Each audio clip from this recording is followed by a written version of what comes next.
Michel, it's perhaps 9 years since we met in Budapest at an IGU meeting. Then you were part of the family, as it were, geographers.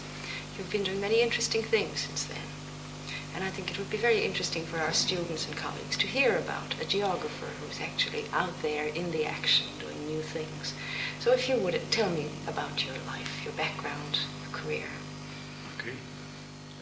As you said, I'm a geographer from Amsterdam University, where I got my training in the 50s, with a special interest in agricultural developments and restructuration of agricultural institutions and property and production methods. Because of that, I did my master's degree work in southern Italy in the Mezzogiorno, where they were changing a church latifundium in partly private properties and partly an agricultural cooperative.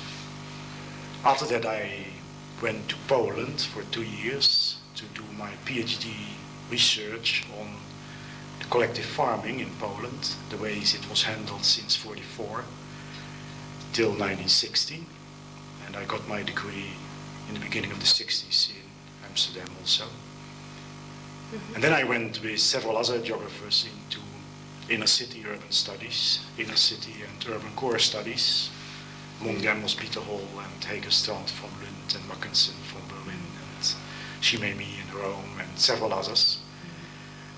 We did that for several years, and as is normal, I think, in the scientific world, it finished up with a book. Mm-hmm. So Europe 2000.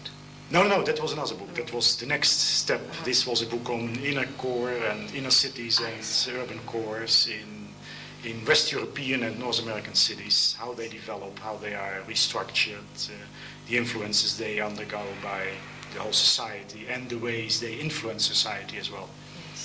But Michel, may I interrupt you? I'd like you to go back on that schooling period, that university period, and sort of tell us what was most helpful. Who were the people that influenced you and helped you most in your own educational experience? Can you? Now, if maybe I should start not with people, because there was quite a lot of change in people. Because during my studies, several chairs changed their ordinarius. So I think what was most important, if I compare it to the present day situation, is that our field of studies was so enormous wide that I still profit from it. Say I got physical geography, I did geology, I had to do all kinds of morphology, I had to do, on the other side, sociology, ethnology, ethnography, I had to do geography of Europe, of the world, of the Netherlands, and so on. And so at that time, our university training was extremely wide, did not go, of course, very deep, because it was impossible. But if I compare it to present-day colleagues who are finishing their studies, who were just finished, say, 20 years later than I did, then I see that they are specializing already from the first year of their studies. And I think that's not helpful for a career later on. Probably it will limit the possibilities for careers into far smaller sections of society. And in that whole setting, of course, it's clear I had a whole lot of professors who I had to go to or in whom I was interested. And I think ultimately for the work I'm doing now, the ethnology and the physical geography side is of more importance than the geography, social geography side, which we had in Amsterdam. Mm-hmm. But that's because of peculiar reasons in Mali itself, where I'm working now. Mm-hmm. So that's very interesting for us to hear about, because you see, Dutch geography is not very well known in the Anglo world, even though you have good journals and everything. But this breadth versus depth issue is something that is bothering us a great deal in graduate schools at the moment. You're saying that in Dutch education during the 50s, there was this emphasis on breadth and an emphasis also on problem relevance, you think? Yes, well, that was a fine background from which to move into urban core. So now we're in the 60s and you're involved in urban work? In urban work. Yes. Now, from the university on, I went into one of our new territories, which is let's say the inland sea, the IJsselmeer, which is a central sea in the Netherlands, in the middle of the Netherlands, where since about 40 years, the Dutch people is reclaiming new lands. And I was charged during 5 years with all social economic research, in particular for preparing the building of new towns, which I did from, say, about 65 till 68 in the preparation phase for the future capital of the region, where we started building 67. I moved in the beginning of 68. I'm still living there. We're still having a house there, and at the moment the town is over 40,000, and we are heading for 100,000 within 15 or 20 years. That's quite exceptional too, that a planner will live in the place he planned. Yes, it was exceptional at that time too. Most architects and most planners, they like to live in the countryside, in nice farmers' cottages, and which they restructure and reconstruct. And no, I wanted specifically because I think I was the head of the social economic department. I wanted to live in the town in order to live with the people, the problems of a new community where people is getting together from all sides of the country with a lot of problems, because most people who migrate, they have also a certain interest to leave their former area, which very often means there has been some problem, hidden or not, but they look for a new future in a new environment, and all those people putting together creates quite a lot of problems. And also another point I think in our population was that what we call them, they all had a certain character of pioneers. Every one of them wanted to do something, and if you put together people who want to do something, you create too much energy, and this creates, again, problems. But all these type of problems we have lived through, and we enjoyed it very much. It's, I must say, it's a unique experience, because, say, most new towns in the world, they always begin with an existing village, an existing small town. Here we began right from the beginning, just on sand, and we had to build up the whole plan and the whole town from nothing. Mud, and it continues. bottom. Oh, it continues. It's very successful, and we have a very special traffic system developed in the town, which, for instance, makes it practically impossible to have accidents between pedestrians and cars. So we have no children dying in traffic since 15 years. There's no child died in all the 15 years of its existence. So that's, I think, that's wonderful for people to know.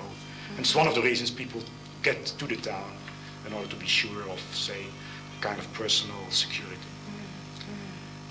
Now, from there on, I went into politics. I became, more or less by accident, elected for our Senate. And later on, I moved into the House, 72. What year were you senator?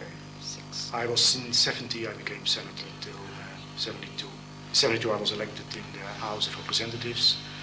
And 6 months later, I moved on into the cabinet, say a left-center cabinet, the first one since 58 in Holland, and the last one up till now.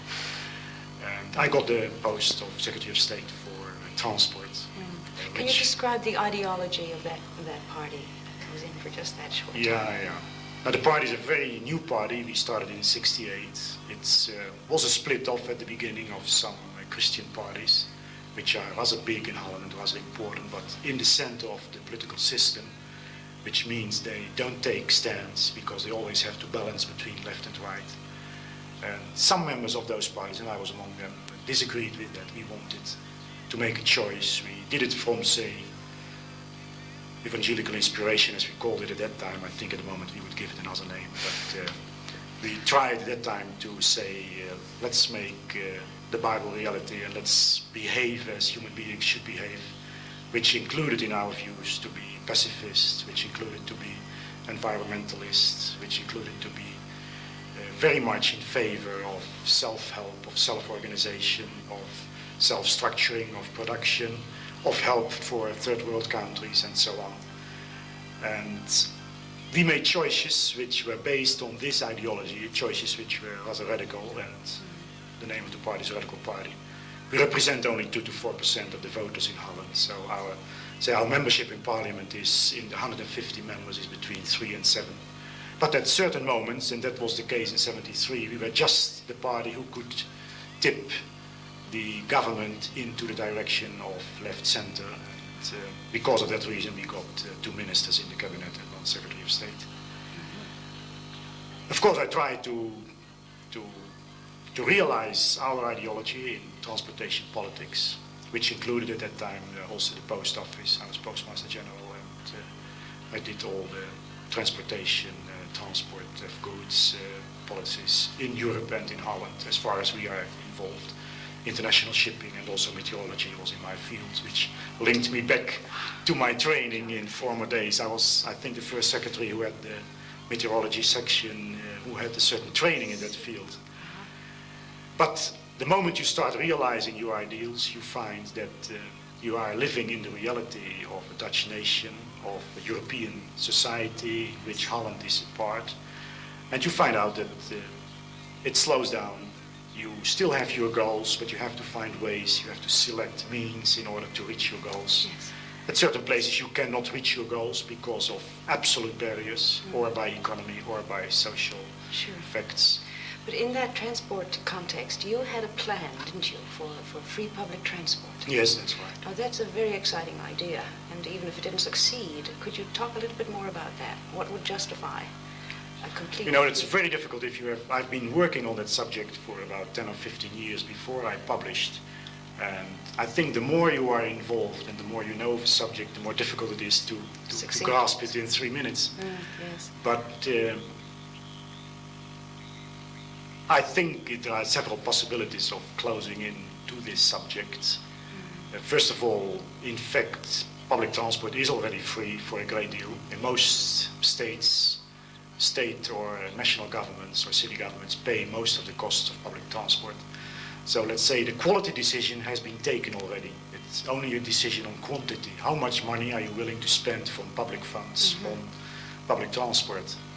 And the second approach is that we are spending so enormous public funds on private traffic, which is accessible only for a certain layer of society, mostly a layer who is male, who is comparatively rich, who is comparatively mobile, excluding women, excluding old age people, excluding children.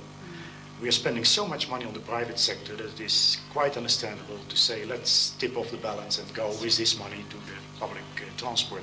And when you look around now in Europe, you see everywhere cities are turning towards public transport and leaving the private sector.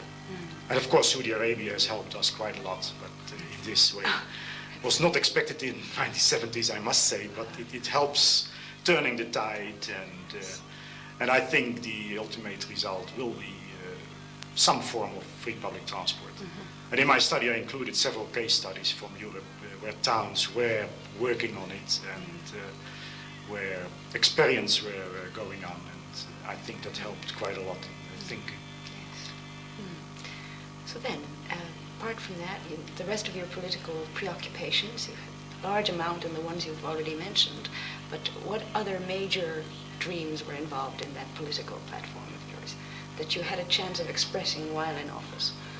Oh, you know, I think the most important thing is that we try to realize, one of our ministers was the Minister of Culture and the other one was the Minister of Science and Technology, that all three of us in the cabinet and in the whole presentation tried to develop the whole idea of self-determination, that people on a decentralized level, as close as possible to the bottom of society, can make their own decisions and can govern and structure their lives. I think that was the underlying proposition we had to make, because, for instance, pacifism is well to defend, but if your country is a member of NATO, where you cannot leave it all of a sudden, and our party is a very small one, so it has no power in parliament to push through certain decisions, then you can't show off your pacifism. And in the economic reality, there are also a lot of problems where you cannot realize things against multinationals, against, say, European community, economic market, common market, against links which are between countries. So the field where you could really do something was bringing decisions to people, and there I think we spent a lot of time and a lot of working on it. And this goes out in so many details. Sure, that it is, yes. Well, we get a flavor of that period in your life. Then you, after that, political... Now in 77 we lost the elections, so I must say the other side of parliament got 2 seats more than our side. So, you know, and then it's normal in democracy. I think that government shifts right center. And I had a seat in parliament, at least I was elected, but at that moment, in that position, I thought it was better to turn to practical work than to return to parliament. I was influenced, I think, by the fact that I had been, let's say, in power for 4 years and a half, and that it was very difficult to leave the power to others and only to discuss power. And, yes, can you dwell a bit on that? No, I don't think, I think there is a certain attitude necessary to be a discussant of power, to look at others and to give commands, knowing that your commands are not helping a thing for making other decisions. That's more or less the position of any opposition anywhere in a democracy, that you may talk to the president and to the other side, and you know, even if your ideas are good, you have to wait till the moment that someone from the other side picks up the idea and is developing it himself or herself. Now, after I've been doing the practical work for 4 years and a half, taking decisions, helping people to reach certain goals, looking for certain budgeting realizations, then it is very difficult to return to a place where you are just discussing. So when I looked at that possibility, at that situation, I decided to leave and to follow one of the other lines in our party thinking. My wife is also a member of our party, and she has been a local councillor and an alderman in our town right from the beginning. So she's very much involved in the whole thinking as well. We decided to follow one of the other lines of our party, to go into development aid, to have some experience from the field ourselves, to see whether our theories about the ways the third world should be helped were practical, and whether our theories could be handled. So we left a few months, we left office in December 77, and we left for Mali in West Africa in March 78. And there I took up a job in coordinating development work for non-governmental agencies in the northern part of Mali, which is an area... Yes, if you point it out on the map, perhaps. This is the whole country of Mali. To the north is Algeria, to the south is Côte d'Ivoire, Ivory Coast, to the west is Senegal, to the east is Niger and Upper Volta. And the country is essentially two parts. It is Mali Sud, 1,500, which is about the size of France, with 7 million inhabitants.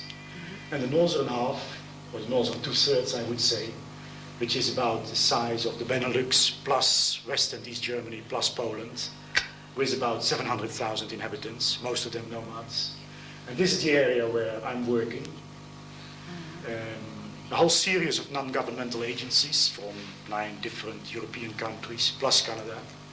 They pool their money for work in the Sahel, and I represent all these organizations with their combined money.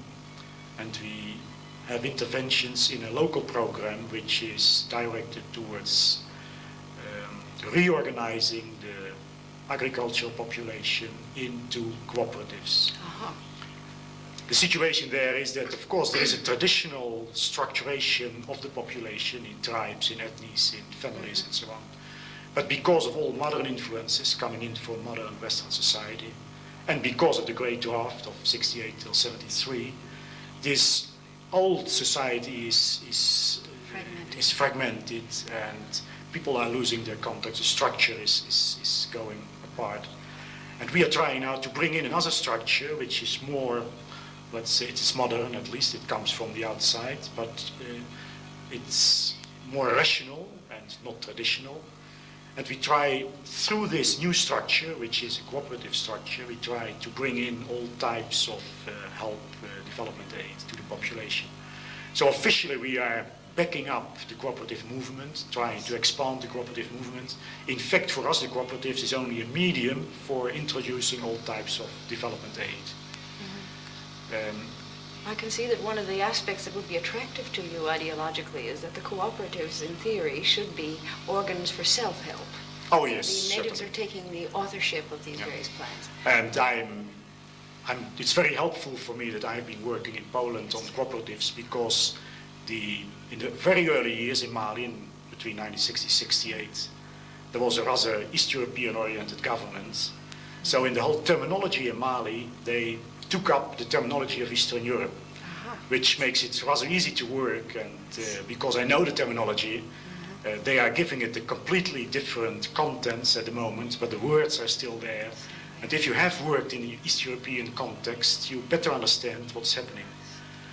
But the basic idea of self-government, of self-help is very important, and it's one of the reasons we took the job, because there were several possibilities, but I was very much interested by the cooperative idea. living there. Now what we do in fact on the spot is helping people to start new cooperatives, and when they have a cooperative, to develop its functions. It means that if a village comes to the regional board of cooperatives, which is situated in Gao, the two major cities are Gao and Tombouctou, and two different regions of the country. And when people in the Gao region want to start a cooperative, they go to the regional board in Gao, they present themselves that they, with their campement, if they are nomads or their village they want to start.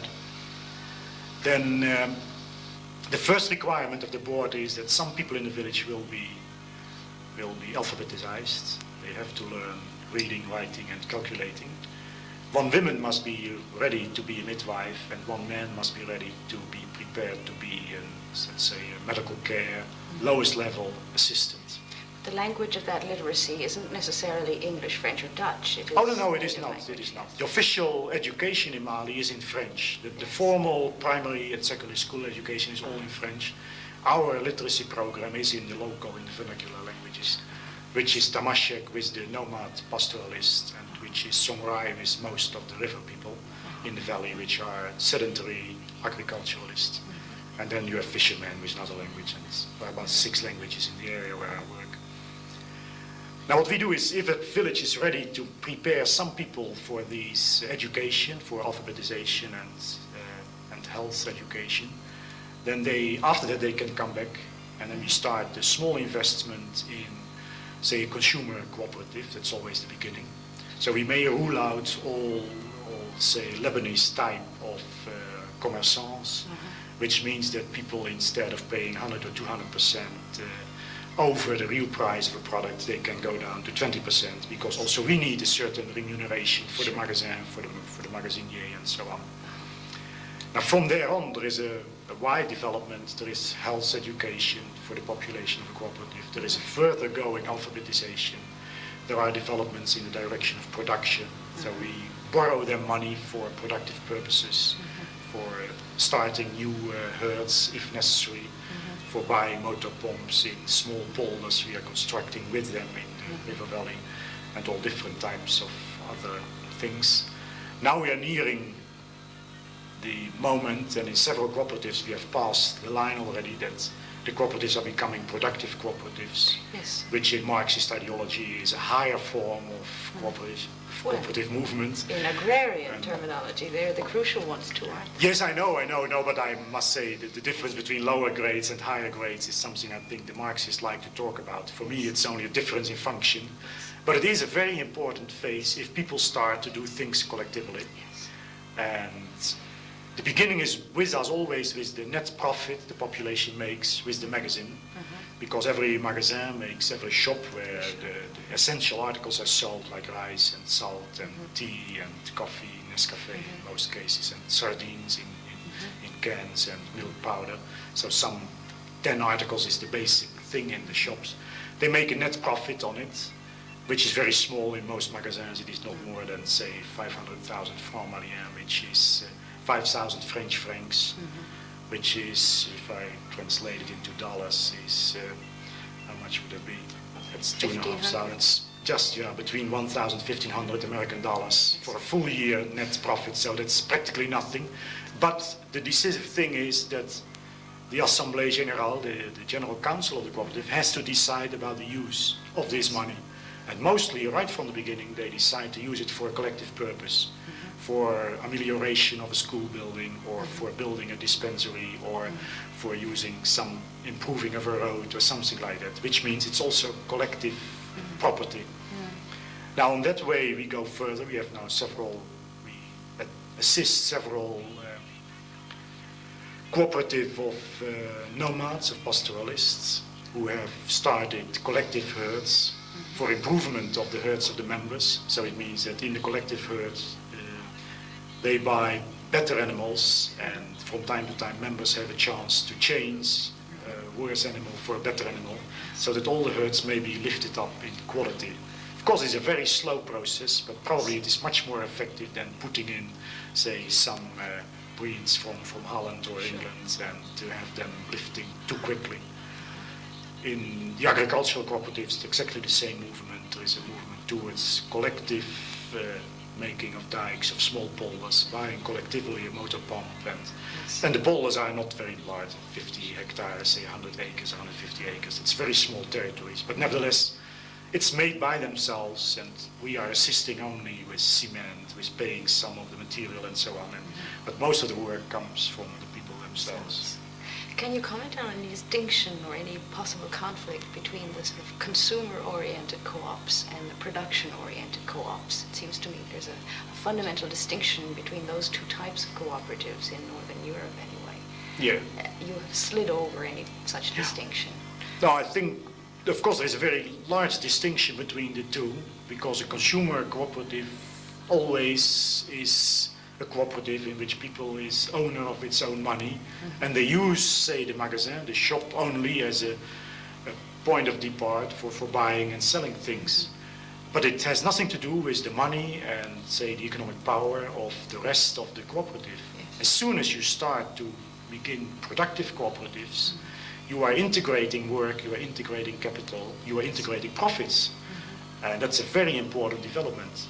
But I don't see an opposition, at least not in our region, between the two. It's more a development from the consumer organization into the productive cooperative.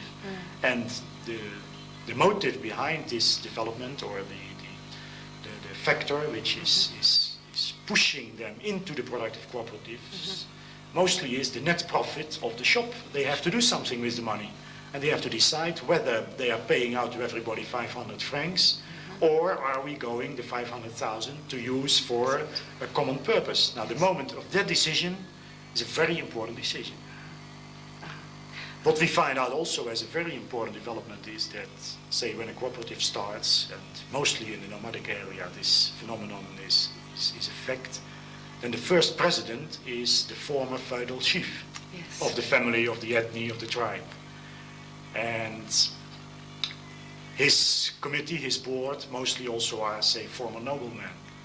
You probably know that the Tamashic society is very much hierarchized between noblemen and lower layers up till slaves. And of course, in the cooperative, everybody is alike, equal in theory, but to realize that in practice is a huge development. And now what we see in several of our cooperatives already is that after some years, there are so many problems with the feudal chief, with the president. And every year there have to be formal elections, and that at a certain moment there is a movement in the cooperative, and that the chief is ousted and someone else is elected president, or some other members, for instance Bellas, which are the former slaves, are entering the board, which is a development which is very remarkable. And I must say I did not expect it so quickly. It's going so quickly that I'm a bit amazed. But nevertheless, it means that the cooperative is really alive, because if you can get away from the feudal structure, it means the change, which I said earlier, from traditional society into a more rational society is already far underway. But do you think that a new structure will emerge within this so-called rational setting, where some differentials of wealth, beginnings Of wealth course, will emerge? it's very clear. Will you explain to me how the co-op works? Do individuals take out shares in the cooperative? Do they come in owning some amount, each of them, and then collectively decide? Or is it the other way around? I think there's a big difference in it. Now that would be, I think, the next phase, what you're saying now, because we begin with the consumer cooperative. The earnings of that cooperative are used for collective purposes, but still all members have their own herds, their own fields, do their own work, but they start already to integrate work, because if you have a collective herd, it means everybody must take his day or his week in order to care for it. So which means integration of work. In the agricultural cooperatives, exactly the same with the collective farmland, where all people together have to do some work someday. Now the next step, of course, will be, if this is successful, that at a certain moment some people will start combining their herds, combining their lands, and so on. And then maybe after that there is a moment that the cooperative is going to decide that all members will participate in the collective formation of collective capital. But that is still away. The collective capital is still the result, the net result of the work in the cooperative at the moment. Okay. Do you anticipate differences between what would be appropriate cooperative structure for nomadic or former nomadic people with herds and the sedentary folk? Do you see any possible distinctions in cooperative structure that will emerge in those two settings? Oh, I think so, yes. I must even say at the moment there are 36 cooperatives we are helping with money and with loans and so on. And practically every cooperative is different from the other one. The way they select their board, the way they collaborate, even the 4 collective herds existing at this moment, they are all formed in a different way. And also with different cattle in it, and one cooperative decides in a different way from the other, and we don't influence it. We just let it go and see what's happening, and I think that's the best approach at the moment, that we are not we nor the government agency in charge of cooperatives. We are not trying to force them in a certain direction because we think it's good. We just let it go and grow, and we'll see what's happening. Yes, but Michel, now to go back to the fundamental ideological question of making people more self-reliant, self-sufficient and so on. Most of the motor behind, the energy behind this movement comes from capital from abroad and some expertise on hand to channel that in various ways. You anticipate a withdrawal of that eventually, of course. Oh, yes. Yes, but how do you feel about taking that role of mediator between the kind of conscience-stricken West, wealthy, and the development area? See, in Holland it was different. You were in the same country, you were still a mediator, but now you are in a peculiar situation. How do you deal with that? No, that's very difficult. I must say, from the very first moment we went to Africa, and that was a bit the help I had for my ethnology training, we put in our heads that our interference would be a foreign interference, would be alien to the local society. And we had to be very careful in all our doings, in all our sayings. And still I have that attitude in northern half of Mali. I'm very careful, and because also it's a very proud people. They have a long-standing history of empires, Mali empires, far back into history. Things which were unknown to me, say, before 77, but which are becoming alive. And people talk about it. It's really alive for them, that they have a very long-standing history, in particular among the Tamashek. Colonialism has practically not touched Mali because it was so far away from the sea that, say, West European colonialists were not very much interested, which also gave them another character than, say, Senegal, Cote d'Ivoire, Ghana, Nigeria. Now, in that setting, we are bringing in certain ideas. And of course we know that part of the ideas is accepted by the fact that we come with money, we can help.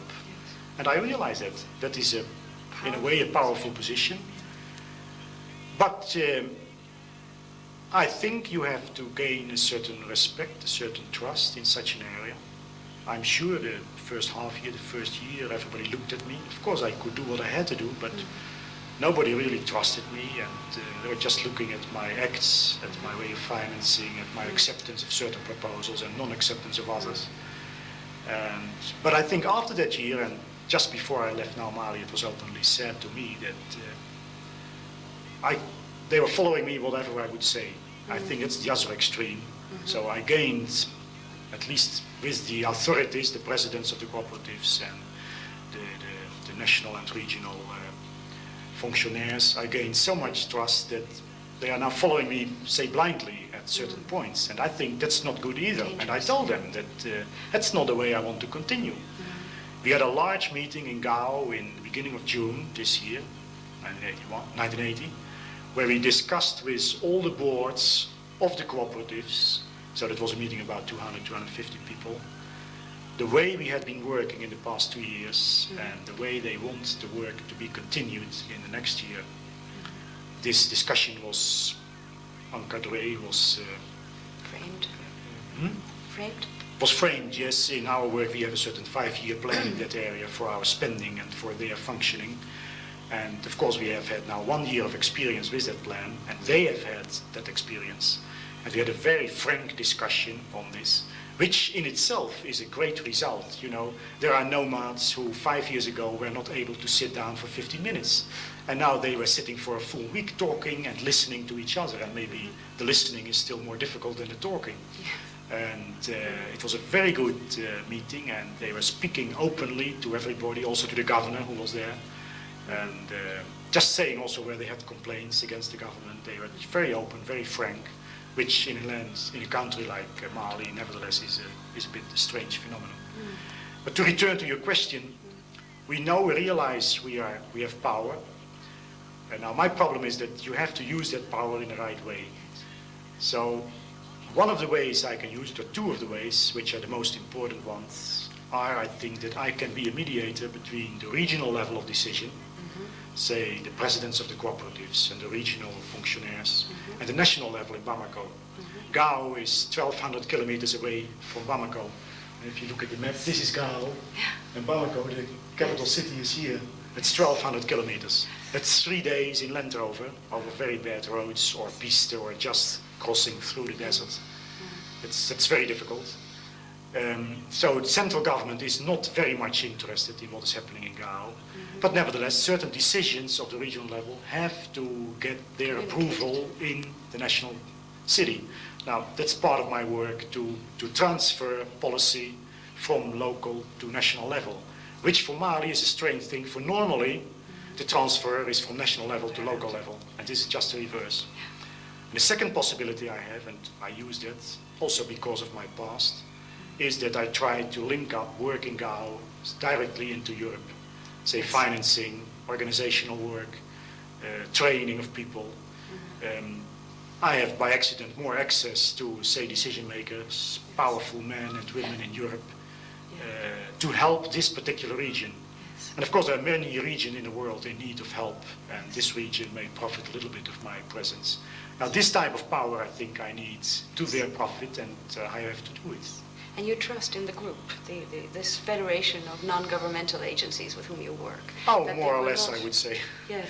More or less. You know, but this is the regular thing, I think, that people in the field always are in opposition towards their central bureaucracies. Yes. That's true for most volunteers working in volunteer agencies. Yes. It's true for practically everybody who is working in the field, that they at a certain moment have a feeling that the central point, headquarters, is not understanding you, and you are fighting decisions. Now I'm having exactly the same type of problems.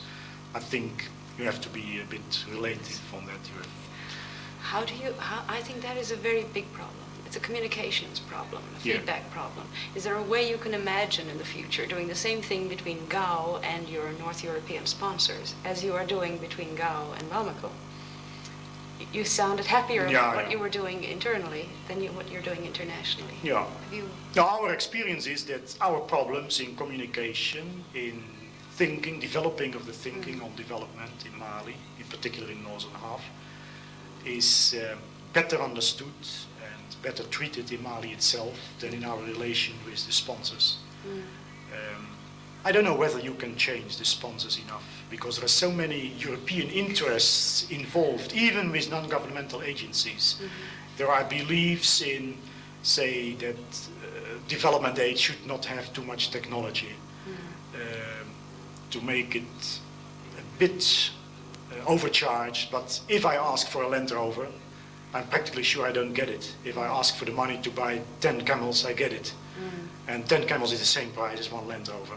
And then I start saying, why are we, from what European concept are we refusing the Land Rover and allowing the camels? Yes. Now, these type of differences very often happen, and I think it's my task also to fight that, to give arguments why things should be done or should not be done, but it is awful difficult to influence Europeans.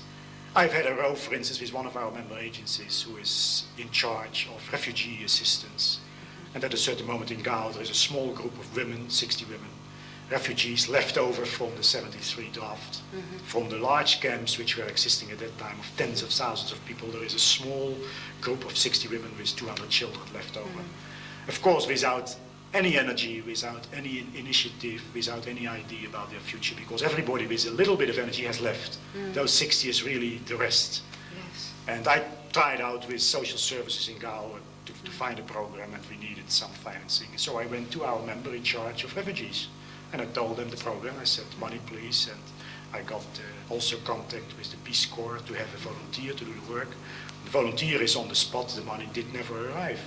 And the reason for that is that the Refugee Council said, these are not refugees because they never crossed the national frontier.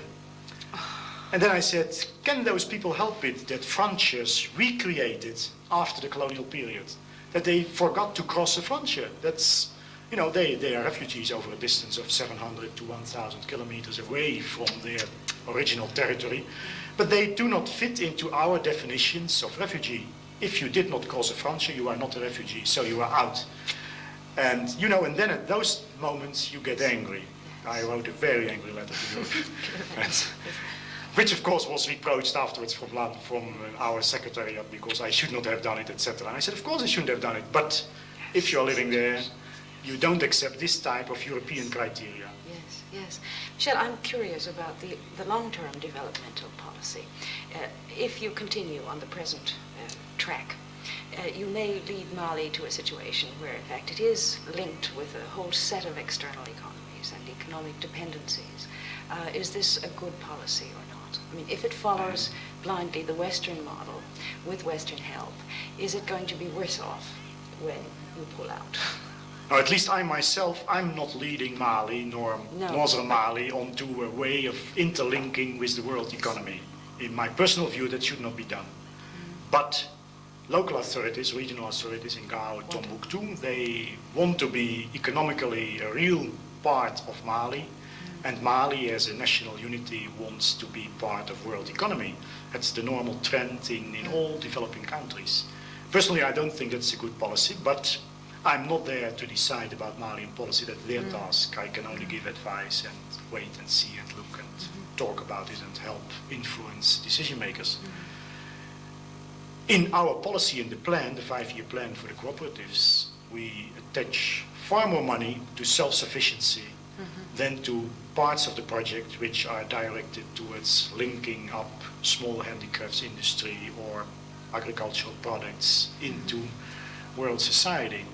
But nevertheless, that is in development, that is going on. There are contracts made between Mali and other countries, for instance, for delivery of heads of cattle to Libya, for delivery of certain agricultural products to West European countries. And if that happens with the local population and if they need help, then we help them because it's their life and they have to be integrated into their national policy.